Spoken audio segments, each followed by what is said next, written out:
Hey guys, welcome back to another episode on the What I Love About Sex podcast. Today I'm answering nosy questions, your nosy questions, because on Instagram I asked you to ask some nosy questions and you did.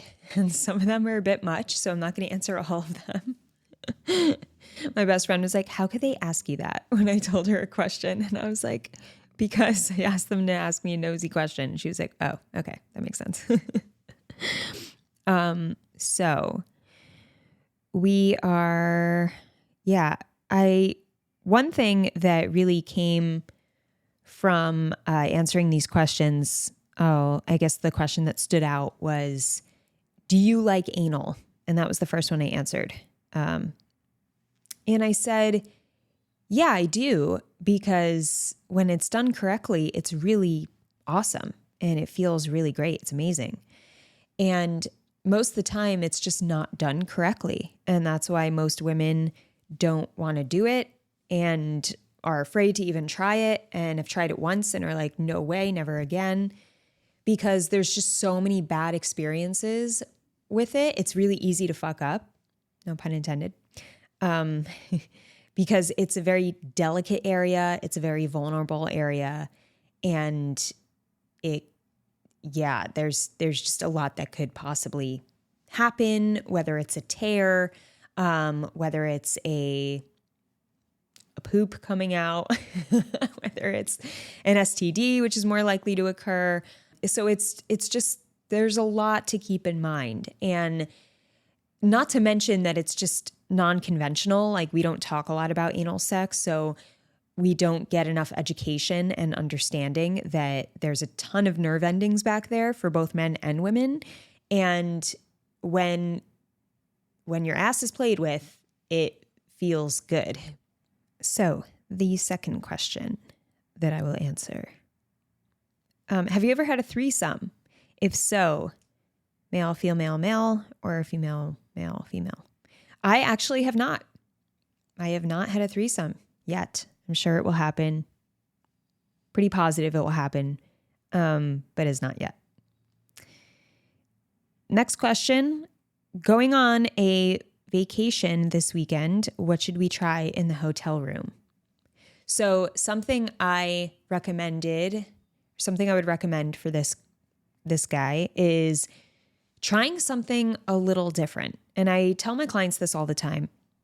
Like, you don't have to go wild and crazy when you're switching things up. Just take one thing you do and do it a little differently. Like, make it easier for yourself. For instance, if you go down on her and you have the same routine, switch it up just a tiny bit. Like, maybe try some deep breaths against her. Like cold breaths and hot breaths. And by cold, you suck air in while your mouth is very close to her. And then hot, you breathe out. So if you even try that, do that a few times, and then afterwards ask her, would you think about the breathing? Did you like the hot? Did you like the cold? Would you want me to do that again? Like, how did that feel? And even during sex or during the moment, she may say, oh my God, do that again. Or she may be like, what are you doing? Stop it. But that's how we get feedback. That's how we create conversation. If you don't ever try anything new, then it's always doing the same thing. You're playing it super safe, but you're also not growing in your sex life, and you're most likely not communicating if it's the same thing every single time for years.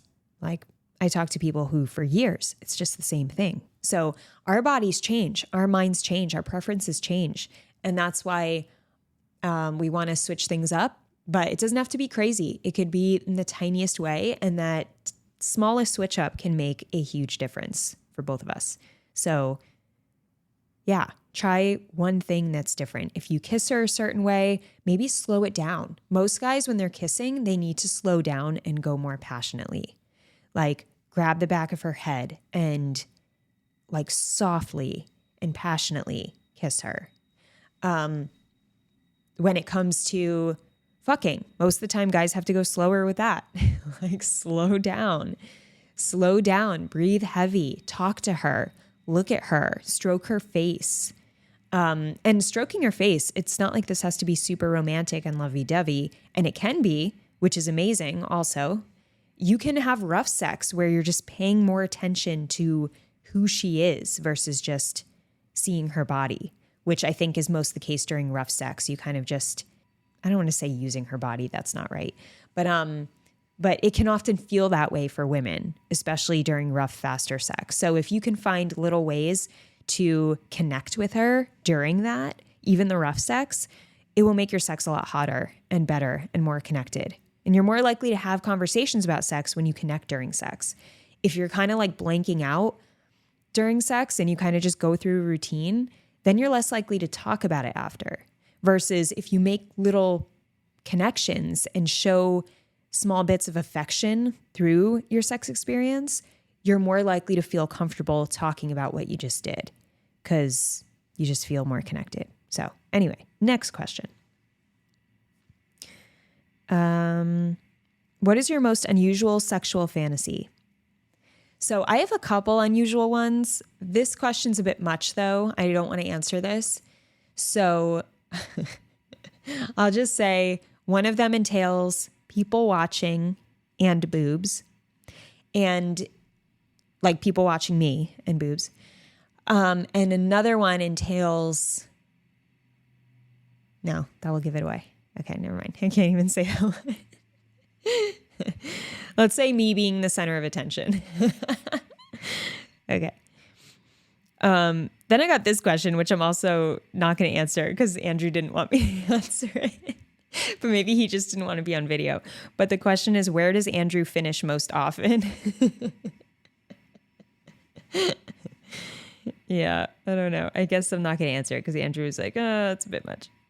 Okay, so my topic would probably be neuroscience, because I would be a neuroscientist in another life if I started a little earlier and wasn't as passionate about the sex stuff. So I would be talking a lot about the brain, or I would be talking a lot about fitness and health, although it's kind of overdone. Like I feel like there's so many people talking about fitness and health, and it's just so, every body is so different. So whenever you find fitness or health advice, you can't fully trust it, in my opinion, especially after dealing with health issues. I really had to figure it out myself. But maybe someone who is more an intuitive coach, like helped people understand their bodies themselves and figure out their own answers for themselves. That's probably what I do. All right, next question. What would you think of a guy who couldn't come with a condom? I wouldn't think much of it personally. I've been with guys who had a hard time coming with a condom, and it made sense in my eyes. I was like, okay, well, this thing is in the way. It probably doesn't feel as good from what I hear. And that makes sense. You wouldn't be able to come. So in those instances, yeah, sometimes it would happen. Sometimes it wouldn't. And when it wouldn't, it would just be some kind of thing where I pulled it off when he got ready and then he jerked off or whatever. And it wasn't a big deal. It was just like, okay, that's, he needs a bit more sensitivity and the condom's blocking that. So that's how I would think of it. I've never heard of women talk about that and be like, oh, he couldn't come with a condom. So yeah, I don't know, but you could also be asking the question from like, is there something wrong with me? Like, what would you think of a guy who couldn't come with a condom? But there's nothing wrong, like I said, because there's guys who do experience that, but something you could do is help train yourself to be able to come with a condom, and that could be during masturbation. So I know you don't want to be wearing a condom during masturbation, I'm sure. Actually, I'm not sure. Maybe you do. Maybe you love it. Maybe it stays cleaner, whatever. But that's a place where you can practice and train yourself to get to a certain arousal state and get really turned on and push through that physical barrier, so to speak, through changing your mental frame. So yeah, you could always practice, get better at it. Next question, do you spit or swallow? So Andrew and I answered this one on Instagram together. It was funny because I was like, I always swallow because he tastes really good. And then I zoomed in on his face and he was like, what the fuck? But it's true. He takes care of his body. He eats really clean. And when you smoke cigarettes or drink alcohol a lot or eat a lot of fried food, fast food, processed foods, like it makes a huge difference. It really does change the taste. And I've tasted some guys that I wish I never tasted, where it was like, ugh.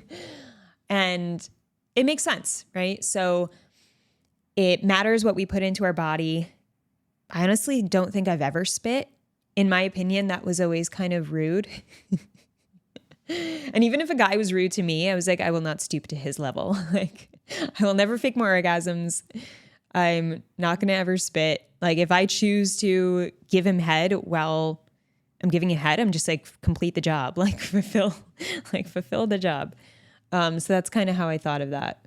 And I also didn't want the guy I was with to feel insecure by spitting. Like, not feel insecure, but I didn't want him to feel like, oh, something's wrong with me and carry any shame, which is funny because I was with the majority of guys before I became a sexologist. So I was even thinking very much this way naturally before I even started studying this stuff. I didn't want people to feel sexual shame. I really enjoyed when people felt sexually liberated and were free to talk about sex. And I knew never to fake my orgasm because I knew that wouldn't help either of us. I knew to explore myself and to understand why my body went through certain phases. Like, I just naturally had this way of thinking. Now, I'm not saying it's right to not spit. I'm not saying it's right to swallow and all women should swallow for the sake of not shaming men. That's not what I'm saying. If you are not into coming, you're not even into sucking dick, but you do it and then you spit, like, good for you. Like, it's fine. And you should never make your woman feel bad for spitting either. So just want to lay all this out there. It was from my perspective that I thought, in my opinion, from my perspective, I thought it might create some shame. So therefore I didn't want to do it. And it wasn't a big deal to me. If it was something I hated, then yeah, that would probably change because I would put my needs first. So in this case, I didn't really care that much. I was just like, if anything, it will taste bad and I'll just get over it. Like, it's not unhealthy. I'm not harming myself or him. It's fine. I'll just, I'll suck it up, literally. So that was my way of thinking of it. So just because she doesn't swallow doesn't necessarily mean you taste bad either. She just may be overwhelmed. It can be a very overwhelming sensation to all of a sudden have a load in your mouth. And like, if women have a quick gag reflex and then it's very uncomfortable. It literally feels like you might throw up and you get really nervous about puking. And in her mind, it might be like, okay, either I like spit or I try to swallow and then probably throw up on him. So like, what's the better option? So we can't be judgmental over someone's preference. Everyone's different. And even if you do taste good, there's going to be women who do not want to swallow. And we have to respect that. We're all going to have something we don't want to do, don't feel comfortable doing, and we should never feel pressured to do it. And we should just move on or find a way to meet in the middle if that works. And if it doesn't, then you decide if you want to keep doing the thing with the person. So that's my take on spitting or swallowing. All right, next question. What are your thoughts on Viagra? So my thoughts on Viagra is that it helps guys have some extra fun, or it really helps guys who are struggling with getting hard. So, I mean, you have to get hard in order for Viagra to work. So you have to at least get to the point of getting hard. Then Viagra helps you stay hard, maybe makes you a little harder. So I think that it can help guys with low confidence around their erection, or if guys are facing a situation where they can get erect, but it goes in and out pretty quickly, goes soft and hard, the whole time during sex, and they want to keep it hard, then yeah, it's helpful. But I do find that almost every guy I've worked with has been able to stop using Viagra and realize that he has more control than he thinks over the hardness of his erection. A lot of it is in your head.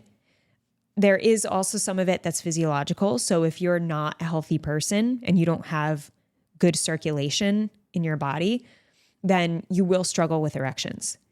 That's why a lot of guys who are overweight or have a poor diet, drink a lot of alcohol, will experience ED and then more likely to be taking things like Viagra.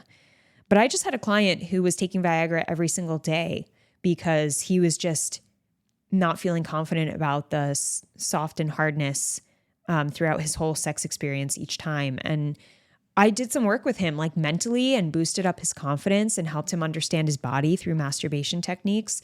And when he got a better understanding of his body and started talking to his partner about certain things, got a lot off his chest, like felt more free, he didn't have it. He got off the Viagra and then didn't have any issues staying hard. So he was like, holy shit, like I'm going to stay off of it now. So all that time he was taking a daily dose, and it took us working together and him to realize, hey, I actually don't need this. But maybe once in a while, if I want to have like maybe if I want to use it for fun, one date night once in a while, I'll do that. And yeah, so that's okay. But just be cautious of how much you're taking, what dosage you're taking, and try not to rely on it is always my professional opinion. Do whatever you can to not rely on Viagra. Use it because you want to enhance the experience or change it up, but try not to think of it like I absolutely need Viagra and I'll need it for the rest of my life, because there are so many things you can do to not rely on it. Next one. Any tips on going down on her? So Andrew and I also answered this one on Instagram, and it was the most liked video in quite a bit. So basically what he did the other night was this circle motion. Now, our friends watch the Instagram story and they've been making fun of us. They're like, oh, circle, Andrew and his circles. But this is the first time Andrew did this. So he goes down on me the other night, and it felt very like, I just felt like this was all about me. Like it was very much one of those times where like he just wanted to take care of me and then go to bed. But it felt nice because he was taking his time. Everything was much slower. And he spent a lot of time first kissing me and touching me, like touching different parts of my body, basically every part of my body except for my vag. And so basically I told him, like, I want more kissing. I want more touching and slowing down the foreplay before you go into anything specific, oral sex or penetration. Like, I want more of the touch and the connection first. And like, I give him this feedback kind of regularly because I think it's easy for guys to slip and forget and go into their headspace of how they enjoy sex. And it's not that we have to do it my way every time. So I don't mind moving a little faster sometimes, which is more his style. Like he likes it a little more aggressive, but I like it a little more loving, only because I feel like we don't have as much loving as aggressive. So I like to have both. And I think it's really important for me to have both. So I give him these reminders of just like, yeah, I love when you moved really slow and you were kissing me really slow. That was my favorite. And I'll just make comments like that so that it reinforces, okay, she really likes the slowing down. And I think most women really appreciate the slowing down. So that's what he did here. There was a lot of making out. There was rubbing my head, which you wouldn't think is like a sexual thing, but he started out rubbing my head and like putting his fingers through my hair, and it felt so good. And I was like, oh my God, don't stop. It was like amazing. I love my head rubbed.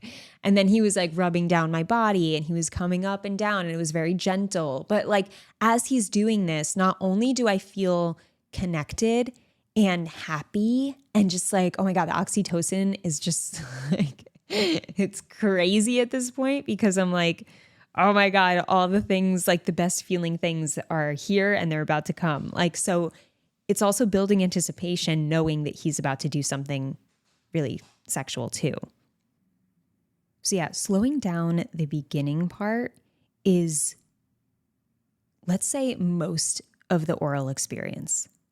Her orgasm will be so much better if you warm her up in different ways than if you just go straight down there.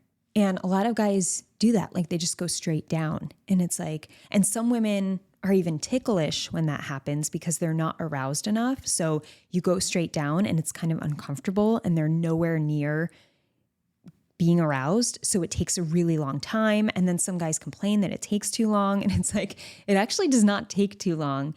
It's the fact that she wasn't aroused enough. Like you didn't do enough to get her aroused.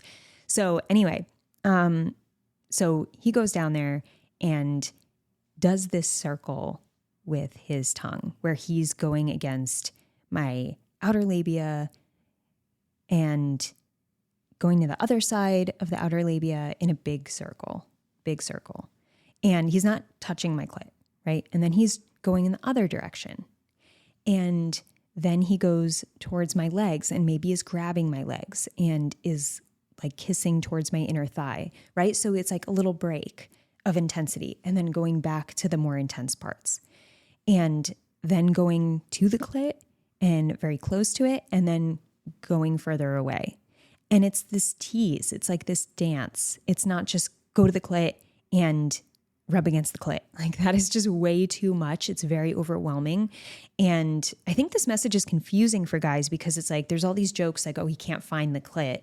But for most women, if you go directly on her clit, it is too much. Like it's just a very heightened sense. Like it's too powerful.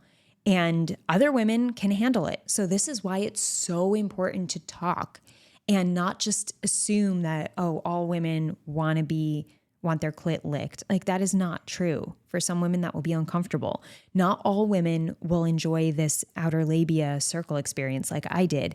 I am currently going through a phase where for some reason my outer lips are really sensitive.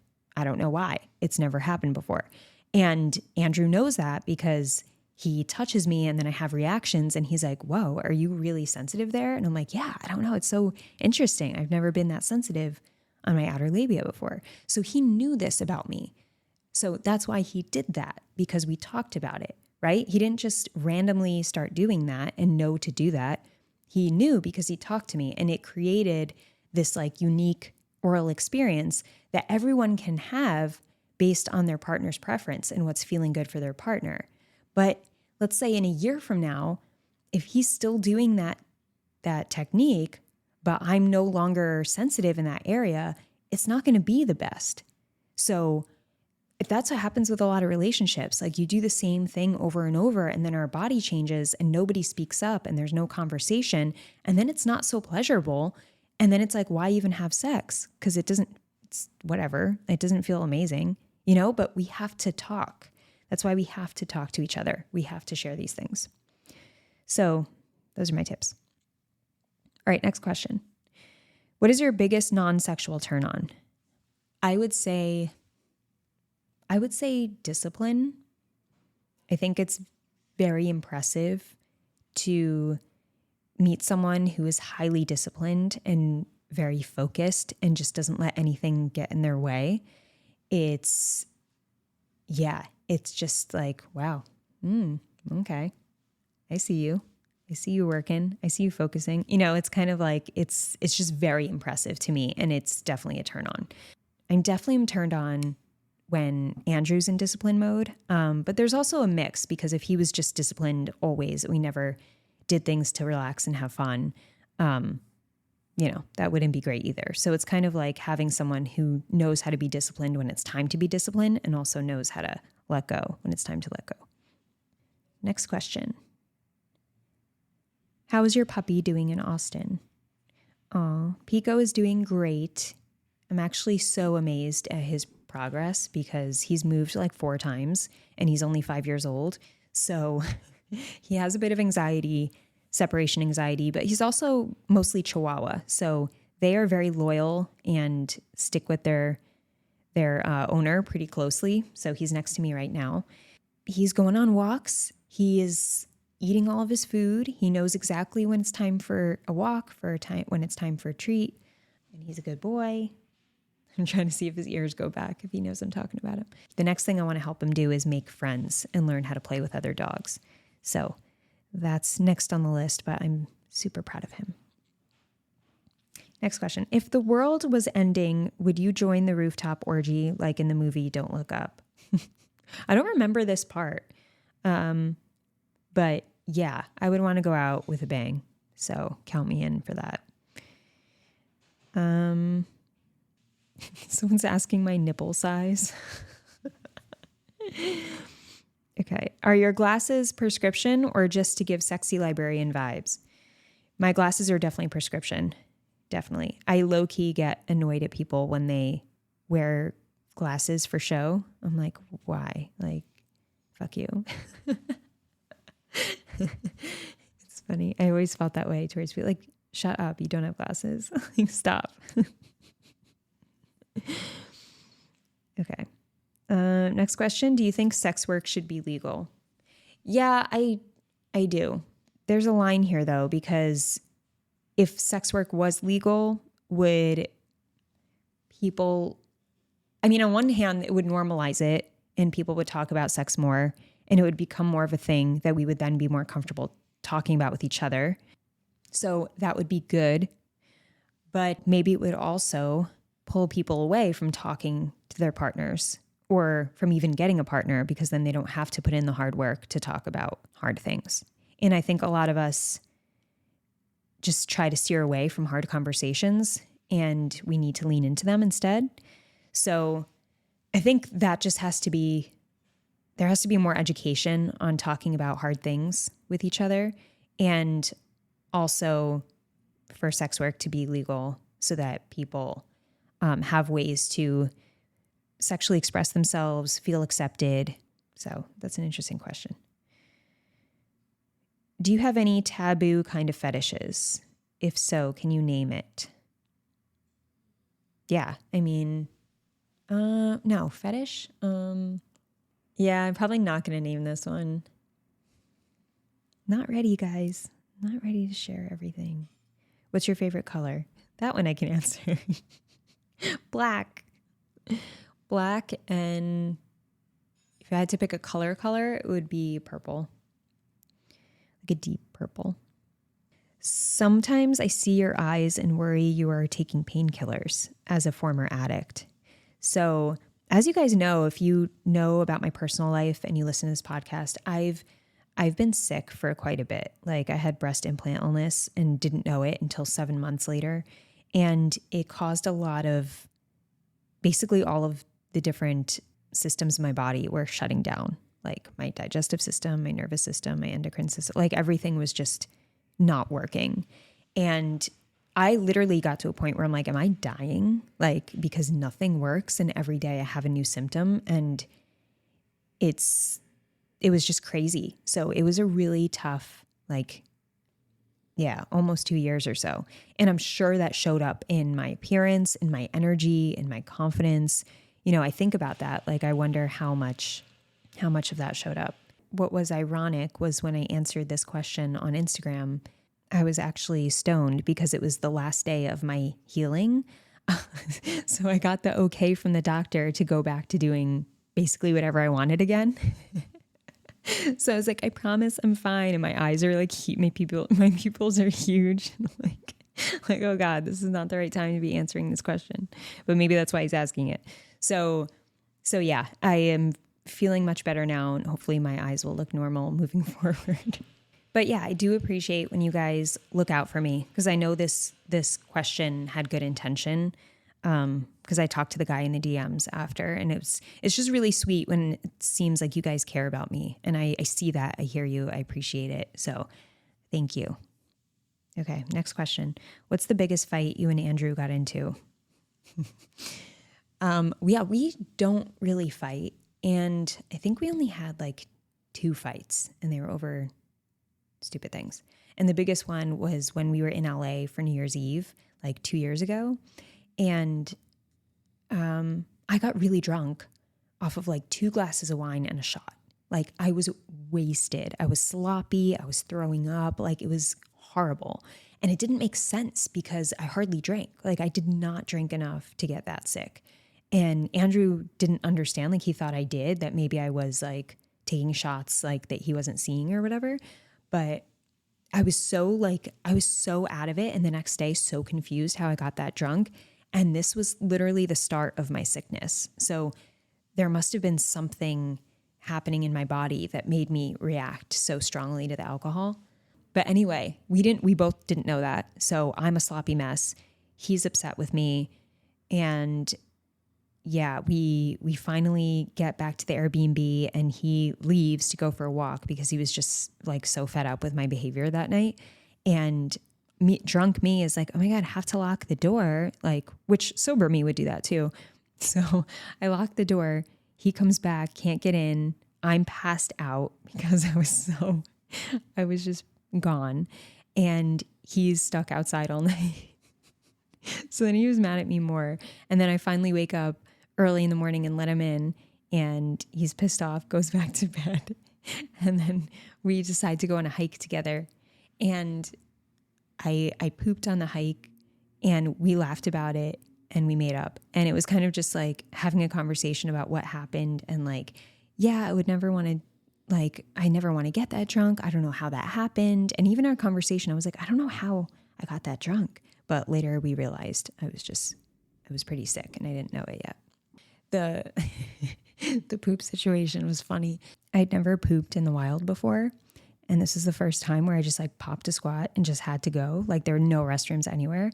So I just did it. And I remember feeling so liberated. And I was like, this is the best thing ever. Like, this is amazing. And I just felt so free. And it was hilarious. Like, and I went back to him and I was like, are you kidding? You do this all the time? Like when camping and like, and he's like, yeah. And I'm like, what? So we were just having fun. But yeah, that's basically the extent of our biggest fight. We don't fight. We handle conflicts really well. So we will handle something before it gets to a fight. So there's never any anger. That was the most anger we've showed each other. And it was hardly anything. So we always want to talk about things in the uncomfortable stage before it gets to anger. And we've definitely had a lot of uncomfortable conversations, but I wouldn't call that fighting. I would call it an uncomfortable conversation. Next question. Do your nipples still have feeling? Okay, this is a good question because I did have a boob job and then I had an explant and then I had a fat transfer. So when I got the boob job, I was told you may lose sensitivity in your nipples. And I didn't care at the time because stupid 22-year-old me was like, that's fine. I'm not a nipple person. 33-year-old me is like, shut the fuck up. So I did lose a lot of feeling in my nipples with the boob job.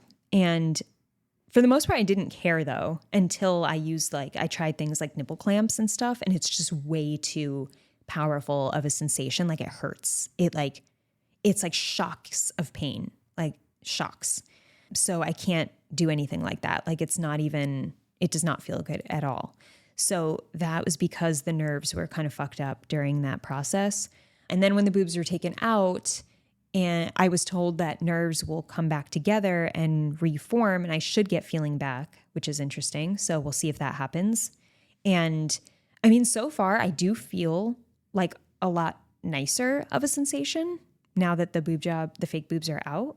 I will say it's a nicer feeling when it comes to my nipples. So that's good. So they do still have feeling, but I'm definitely still healing from getting the boobs out and getting sewn back up and then having fat put in. Like putting the fat in too made my nipples a little bigger. So yeah, there's that too, where it's like, there's just a lot of nerve endings doing their job right now and they got to figure it out.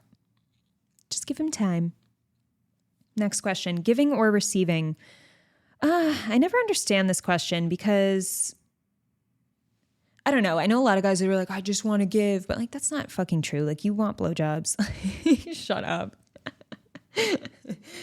But yeah, I think like it's just so different. Like giving mode is so different from receiving mode. It's just, I can't even answer. Someone asked, do you prefer smoking or gummies? Definitely gummies. I don't feel good smoking anything. So I try to stay as healthy as possible. Okay. Do you bring other people into the bedroom with your partner? No. At this point, no, but in the future, yeah. Why do women like a man to come in very visible and external places? Because it's sexy to watch, I guess.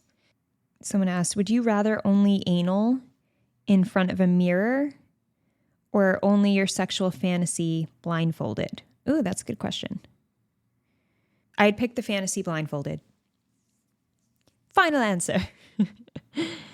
Someone asked, shave, trim, wax, or laser removal? I got laser removal on my legs and it's been amazing, but I can't imagine putting my vagine through that pain. It's actually not that bad. I could probably handle it, but it was a bit, I did not like laser, but it was so worth it. It didn't last forever though. I have to go back. It lasted a good 2 years. Yeah, mostly shaving at this point. Eventually I do want to laser remove. I used to get waxed, but that also I'm not a huge fan of waxing. Someone asked, do you climax from penetration, clit, stimulation, or both? I can climax from both, but it's very difficult to climax from vaginal penetration for me. It needs to be certain angles, and I need to be really, really turned on to the point where I'm like right about to come, and then it will work. But for women who can't often come or can never come from vaginal penetration, it's not that vaginal penetration doesn't feel good. Like it still feels amazing. We still crave it. I crave it. Like I feel like I need it in my relationship. So yeah, it's based on anatomy. It's like how far away is the clit from your vagina? Because even women who have vaginal orgasms, like their clit is being stimulated. So it's still about clitoral stimulation. The clit is actually huge. It runs through the body. I mean, it's not huge, but it's pretty big. It's like 5 inches long, something like that. And it like wraps around. It's bigger than you think. It's not just the little nub. Would you ever consider doing OnlyFans? No, not in like a fully sexual way, but there's another question on here that asked if I would do OnlyFans in an educational way, in which case maybe. Also, actually, no, that's a lie. I have thought about doing an OnlyFans for selling feet pics because I see no harm in it. I know there's a lot of people who are really into it. So it's like, I've been told I have nice feet. So if I can use that to make people happy, then I might do that one day. Who knows? It would be a fun experiment. Like I'm thinking about things I can experiment with. And that's definitely something I have in mind. Are you attracted towards the same gender? I think most women are bi-curious. Like we're attracted to other women and we get curious around how it would be to be with them. And yeah, I would definitely say I'm attracted to women. I think women are beautiful and gorgeous. And there's definitely women who sexually excite me in a way where it's like, oh my God, like you're so sexy and free and like confident and fun, you know? And that's definitely very different than meeting a woman who is not confident or super reserved and like not easy to talk to. Like for me, that's not as sexually exciting. So it's like, yeah, there's definitely an attraction. It's just a matter of like, yeah, how much attraction is there? Is it the same as men? No. What's the biggest con of your career, of the career you're in right now? The biggest con? The biggest con is probably the fact that my business does not do well with referrals. So when guys work with me, even though they have a great experience, they don't tell their friends about it because they don't want anybody to know that they worked with me. So that kind of sucks because it makes it harder to get new clients when if it wasn't something that was shameful, I would be probably a referral ran business. So that's tough. Another thing that's tough that has to do with the shame is men don't want to be in communities talking about this stuff. So the one-on-one is the most preferred, but that's not scalable as a business model. So that makes things a bit difficult too. So trying to work around those things. And I'd say those are the biggest cons that I'm still working through. Do you often give Andrew messy blowjobs? Not super messy. Once in a while they're messy, but for the most part, not like crazy messy. As a former Jersey resident, do you ever go to Gunnison Beach? No, I never even heard of that beach.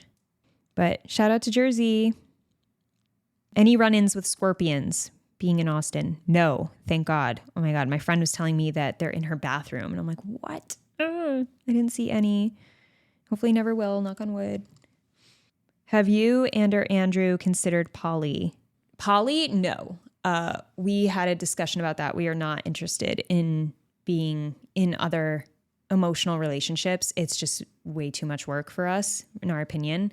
Yeah, for us, that would be way too distracting and overwhelming. Going to ACL this year? Yeah, actually I am. I'm really excited. Someone goes, I feel horrible asking, but I'm curious how your breasts look after the fat injection. Not asking for a pic because that's weird, so not sure what my question is. No, this is a great question. I like that you guys ask me because if you have a woman in your life who is terrified of getting a breast explant, you want to know that there's hope for them still looking good, right? So I am so happy with my fat transfer results. I went to a really great doctor who is also a sculptor, which I think was really important because he made my boobs look even better than they did with implants. Like, and when I say that, I mean, like, of course they're not bigger. They're very small. They're very small. But the way he shaped them really took advantage of my shape, my body shape, and used that as a way to create this visual appeal where they look bigger than they actually are. So like from certain angles, they look really big and full, and they're actually not. So he really manipulated like the visuals. And he only did a light skimming of my body for the fat. So you can't even tell I have lipo. Like there's no lipo irregularities, which I'm so thankful for. He takes it from a certain part of your butt, the fat, or your back, and your legs, so that it looks like your butt is bigger. I went to Dr. Bednar in North Carolina, in Charlotte. And yeah, he just did amazing work. So I am so, so happy. They look like really cute little A cups. And although I had like double D's before, fake boobs, which also looked great, these just feel like me, like, cause it is only me. And my nipples didn't get too big or anything. Like there's symmetry. There's a nice little handful. I love the shape he built. I like how he covered up my bones in my chest with some fat. Like that was a confidence boost for me. I love that my butt looks better. My legs actually look better. He made my legs look more muscular because he took fat out of certain places where it looks like my hamstring pops a little bit. And I'm like, ooh, like, how did he do that? So he's also very realistic. Like he told me for a round 2, I don't have enough fat to really get a lot of volume. So if we were to do a round 2, it would be just a little bit more of fat. And he told me I could put it wherever I want in my boob, like the lower pole, the upper pole. But he's very realistic, and he was from the beginning. He told me this first round is going to be us just building a foundation. You're not going to have a lot of volume, but I'm going to do my best to get volume. And that's what he did. And he was even surprised that he got as much as he did. And so was I. So was Andrew. He's like, I did not think they would look this good. So much that I'm not going to get around to, and thinking of doing that possibly after kids because it makes more sense to me. But they look great. I really, really like how they look. Have you ever had group sex? And if so, did you enjoy it? I've swapped before. No, actually, that's not true. I didn't swap. I basically had sex in the same room next to my friend having sex. So we were in different beds. We were just in the same room. But as far as group sex, I've been to sex clubs where I've been right there in it and having sex with Andrew, but not participating with anyone else. So that's the extent of the group stuff. Someone goes, what do you even mean by ask nosy questions? You're so open about everything. Keep it going, Steph. Adore you for it. Aw. Thank you. I know. Sometimes I wonder, like, how open am I? Like, if I was a normal person, I probably wouldn't answer most of these. Sexiest accent? Probably Australian. It's the only accent I cannot do at all, like, for the life of me. But I don't know, even Spanish. Who does pay on date night? On date night, Andrew pays 98% of the time. And then once in a while, if it's like a special occasion, I'll take him out. But most of the time, date night, Andrew pays. Would you ever release a sex video? No. How would you change Andrew's penis if you could? Oh my God, I would not. I would not change anything. I love Andrew's penis. Like, we joke because sometimes I'll like be mad at Andrew for something, but like feel like I still want to touch his penis. So I'll still like, like I'll be like, really? And I'm like, well, I'm not mad at him. I'm mad at you. But I really love everything about it. I am so grateful for how it functions and how it looks and the size. I just really, yeah, I tell him all the time how much I love his penis.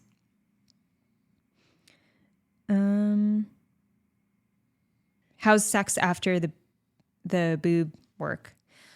Sex is getting better and better. And to be honest, it hit a low when I was very much lacking confidence. And when I had no boobs, it was kind of weird for both of us. And we had a lot of hard conversations about this. But yeah, it really seems like we turned a corner recently where sex is happening more and more, and it's so natural and it's like fun and it's more sexy, and I'm feeling better about my body. And as of yesterday, or as of 2 days ago, I'm able to celebrate full healing. So I could finally take off my bra. Like, I had to wear a bra to bed 24/7. I had to wear a bra besides showers for 3 months post-surgery. And before that, I just didn't have like any tits because of the explant. So I was completely flat and like embarrassed. So I would wear a shirt to bed. So I haven't slept naked in quite a bit. So it's literally been, oh my God, it's been so long. Because I just remembered after the explant, I did not sleep naked because I was so ashamed. Wow. It's been almost a year. I got explant surgery end of August. Andrew just looked at me through the outdoor window and he's like, "Are you fucking still recording?" He just smiled at me. He didn't say that. But I just realized that it's been since last August, the end of last August until now, almost a year of me not sleeping naked. Wow. That's why the last 2 nights have felt fucking amazing. That is so great. Aw. Having a moment for myself. Okay.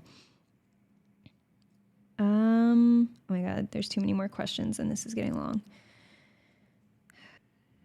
Do you hukta? The hukta girl. I guess that means like, yes, spit on it and make it very messy. I definitely spit, but it's not like messy, like porn messy. It's like, it's just normal messy. Why do women like having sex during rainstorms? And do you? What?